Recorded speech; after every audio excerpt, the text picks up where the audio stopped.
Chance. Aujourd'hui, parmi tous mes collègues, pour rendre honneur pour le jour du souvenir. Each one of us has been Chacun d'entre nous a été touché grandement et personnellement par les sacrifices de membres de nos familles ou de membres de nos collectivités. Je remercie la ministre pour ce qu'elle a dit. Je remercie le député de Banff-Airdrie, le député de Rivière-des-Mille-Îles, mon ami, la députée de North Island Powell River. Merci à vous.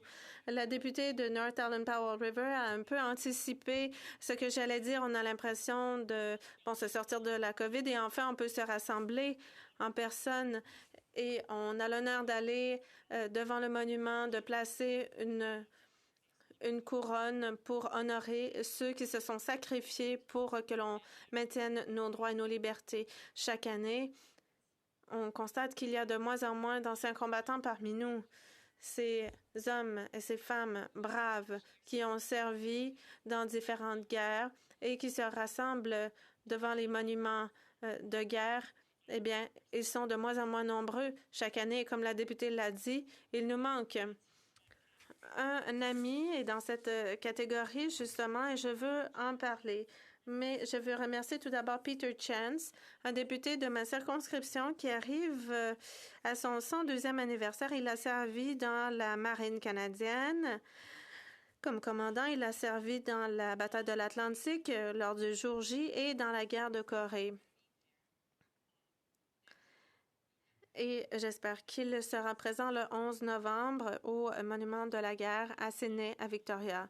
Il se porte très bien et il aime toujours partager des histoires de son époque avec les plus jeunes qui, eux, doivent savoir à quoi les temps ressemblaient à ce moment-là. Un autre héros local, Charles Chip Goodwin, qui est sans doute bien connu du député de Durham, puisqu'il l'a accompagné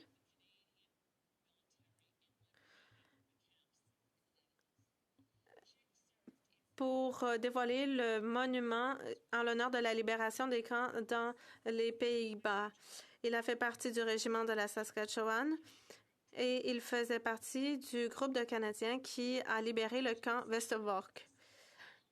Et je veux le mentionner maintenant parce que j'espère que la ministre de la Défense et la ministre des Finances feront quelque chose pour les anciens combattants. Chip Goodman a 96 ans.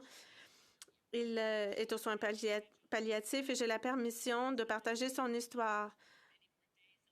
Il lui reste très peu de jours devant lui. Il ne sera peut-être pas avec nous devant le monument, mais il voudrait que son épouse puisse obtenir une pension de vétéran puisqu'elle tombe sous une disposition qu'on appelle en anglais la Gold Digger Clause. Et cet homme voudrait savoir que sa femme de 96 ans pourra obtenir une pension du gouvernement pour le service de son mari, un héros de guerre. Je n'en dirai pas plus. Je ne pense pas que je pourrai en dire plus de toute façon.